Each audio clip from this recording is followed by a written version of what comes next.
How does this look? Oh, is it rolling? Sorry. Okay, yeah. Sorry, I was just getting ready for when Trump dictates our hairstyles. I can't do that. Yeah. Welcome to World Politics this week in 8 minutes or less. My name is Finley Japp, and I'll start on Thursday, January 12th. On Thursday, January 12th, President of America Barack Obama surprised his deputy Joe Biden by awarding him the Presidential Medal of Freedom. The Presidential Medal of Freedom is, along with the Congressional Gold Medal, the highest civilian award of the United States, and this was one of Barack Obama's final acts as president. Another act was to commute Chelsea Manning's sentence. The soldier, who was convicted of violations of the Espionage Act, will be freed in May this year thanks to Obama. This is made more interesting by the fact that Julian Assange has always said that he will hand himself over to authorities if Chelsea goes free. In a statement earlier this week, Assange said he will stand by this. On Friday, there was some big news for Susan Lee, Minister for Health in Australia. Do you remember her? If not, watch my last video. But in any case, on Friday she resigned. She still says she followed all the rules but said the week had been incredibly tough. On Tuesday 17th, we go to Great Britain. I like that. We go to Great Britain. Theresa May on Tuesday laid out her plans on Brexit and leaving the EU over the next 2 years.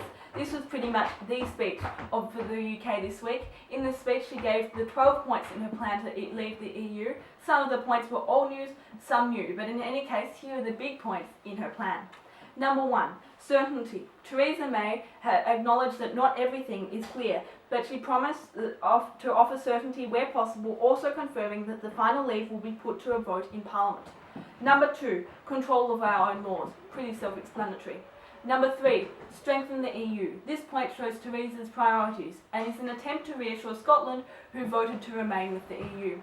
Number 4, quit the EU single markets. This is one of the most important and problematic parts of the Brexit because of the lack of a single market could slow trade and raise prices. Number 5, Brexit won't be over for years to come. Though Article 50, the act that allows any state to leave EU, is set to be triggered in only 2 months, and May 2019 is the proposed date Britain formally leaves, Theresa May has hinted that it will not be finished then. And while we're in Britain, I'm going to use that every time. And while we're in Britain, the Supreme Court will, in only a few days, announce whether Theresa May will have the power to trigger Article 50 by a royal prerogative, which means she won't have to go through Parliament. Although if Theresa May keeps by her promises, this won't matter anyway. But now to Canada, where the same Tuesday evening, Justin Trudeau was at a town hall meeting in Sherbrooke, Quebec, answering questions the public asked. However, the recent complaints have come about because Justin Trudeau purposely only responded in French, even when one woman asked him a question directly in English. His decision to only speak French, though Quebec is a mostly French-speaking city, there are over 700,000 English speakers, is under investigation by the Office of the Commissioner of Official Languages. In Canada, language is a sensitive issue, and if there are any Canadians watching this, I'd love to speak to you about what you think of the topic.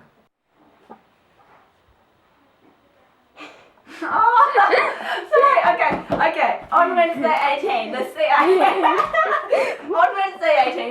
CIA released 12 million pages of now declassified information, including records of UFO sightings, recipes for invisible ink, and Project Stargate, a 23-year project of obtaining massive amounts of information and testing methods of espionage. I read a scientific abstract on the role of nervous systems in regulation of morphological composition of peripheral blood, which I can tell you was truly riveting. But if there are any conspiracy theorists watching this, or anyone in their spare time, I recommend going to the CIA page, click on library, click on the electronic reading room, then crest, and just having a look through. As well as verified reports, there are some interesting scientific discoveries. On Thursday, Mike Baird... It's Mike Baird. Right. On Thursday, Mike Baird, Premier of the Australian State of New South Wales, resigned, saying, "I probably felt that personal cost more than any other time in the past few months." Mike Baird said, "After 10 years in the public life, this moment for me has arrived. There will be a leadership spill probably this Tuesday with Gladys Berejiklian," I got that one right, Deputy Premier, confirming she will run. Other possible contenders include Andrew Constance and Rob Stokes. Watch this space. And, as always, the elephant in the room, both literally and metaphorically, is Donald Trump. On Friday 20th, as I'm sure you know, Trump was elected President of the United States. He had a huge inauguration with a big parade. He was loving it, and Bernie Sanders was there, and Bill and Hillary Clinton had to tough it out, and all the past presidents, except for George H.W. Bush, who isn't well. And there were heaps of people, except they kind of weren't. The generous estimate was under 900,000, which is only half of Obama's inauguration in 2009. His popularity is only 44% coming in, which is the lowest on record.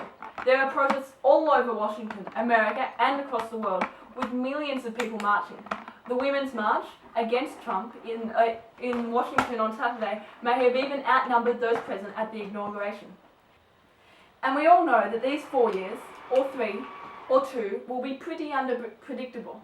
I think it's important that we give Trump a chance, but I find it even more important that we call him out when he does stupid things. Never forget when Donald Trump mocked a disabled reporter, or his comments on Megyn Kelly, or women in general, or his comments toward the parents of a Muslim American soldier killed in Iraq while they were mourning, or his idiotic but all too likely to be realised plan to build the wall, or that he is a narcissist, or his comments on Hillary, or his constant approval of Russia, or his approval of North Korea, or that he said Barack Obama was born in Kenya, or that he said Mexicans were rapists, denies climate change, was accused by 12 women for having sexually assaulted them, still hasn't released his tax returns despite there being a petition of over 100,000 signatures to pressure him, and for goodness sakes, never ever forget the Billy Bush video. But I'm not finishing on that note. I have a few funny things to say before I go. First, in a huge event of irony, Make America Great Again Trump hats are actually made in China. Also, Melania Trump is a Slovenian American, which I'm sure a lot of you knew. But Trump's first wife, Ivana, was born in the Czech Republic. Marla Maples was Trump's second wife and is American. And finally, did you know that over 800 million people in India are eligible to vote? With over 200 million voters, India is the largest democracy in the world. My name is Finlay Japp, and thank you for watching World Politics This Week in less than 8 minutes. If you have any other political news or found something factually incorrect, then feel free to comment below. Or, likewise, if you weren't from any one of the countries mentioned, you can comment and I will make sure your country is in the next video. If you like this video, please like, and if you want to watch more, you can subscribe. Thank you for watching. Okay, if you put it in the screen though. No, wait. Not in the screen. It's not filming. in the screen. It's filming. Ah.